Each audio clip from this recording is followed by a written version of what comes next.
starting now. So I'll give you a few seconds to finish your conversation. I'd like to welcome everybody to the Edward Snowden Award dinner. All right. No, that's a joke. Walter Duranty, whose name actually is given to this award, won the Pulitzer Prize in 1932, 82 years ago.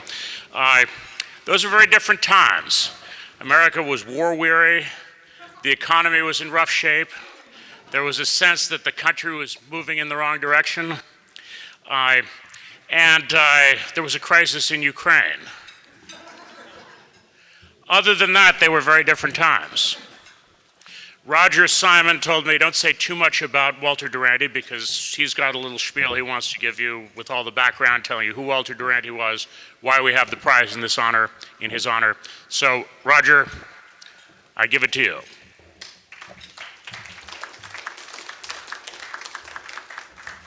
Well, I know a fair number of you were here last year, so the reason I'm saying this again is we're taping this. This will go out on the internet and elsewhere, and we want everyone to know why we're giving this prize, why a Walter Duranty Prize, or as my ancestors said every year, why is this night different from other nights? On other nights, we celebrate journalistic excellence, as in the Pulitzer Prize. But on this night, we celebrate a man who lied about Stalin and won the Pulitzer Prize. Well, we don't really celebrate him. We refer to him.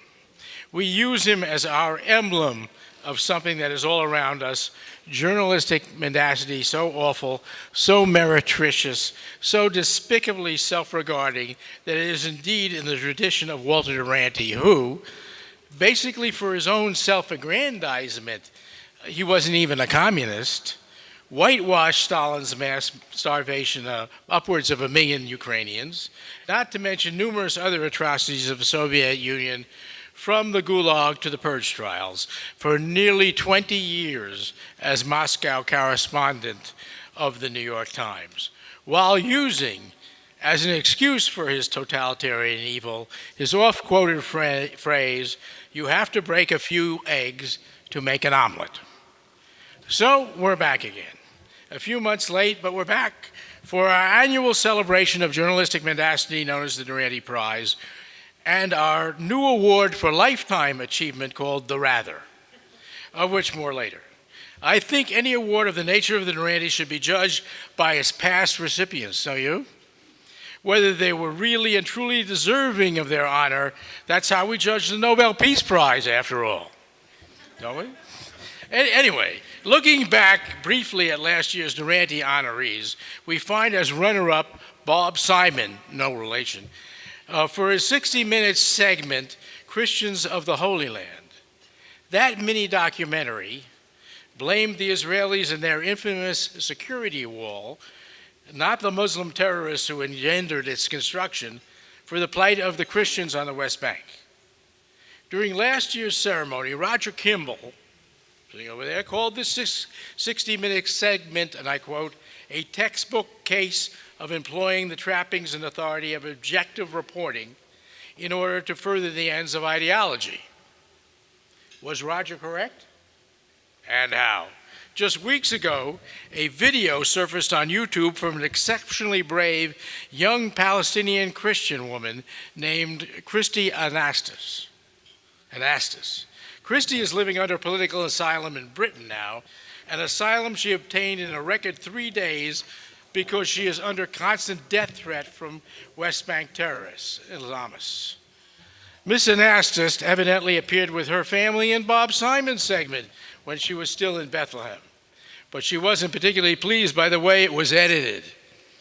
In an eloquent speech at Uppsala University that I commend to all of you, it's online, she contradicts literally everything Simon put forth on 60 Minutes about who is responsible for the Christian flight. Of course, she may be biased. Her uncle was blinded for life after being shot in the head at point-blank range, not by an IDF soldier, of course, but by an Islamic terrorist, a curious omission among many from the 60 Minutes segment. I should have known better, but I was so outraged when I saw Mrs. Anastas's video that on behalf of PJ Media, I called and emailed the executive producer of 60 Minutes, Jeff Fager, for a comment or reaction. You may be astonished to hear that I have received thus far no reply. As for our grand prize winner last year, the Duranty itself, as many of you will recall, that was awarded to Joan Juliet Buck and editor Anna Wintour for their charming Vogue magazine At Home with the trendy Assads. Ozma al-Assad arose in the desert. Where is Ozma anyway these days? It seems she's disappeared from view for some reason. No more shopping trips to Mayfair, apparently. 150,000 corpses later, it's astounding that anyone could have written anything such cynical fawning tripe, even for a fashion publication. But that's what we have the Duranty Prize, to make people stop and think before they do something as horrible as that, or at least to call attention to it when they do. Duranty's photo, it is always worth noting, still adorns the wall of the New York Times along with its other Pulitzer winners. Some things never change. And now, this year's prizes. James?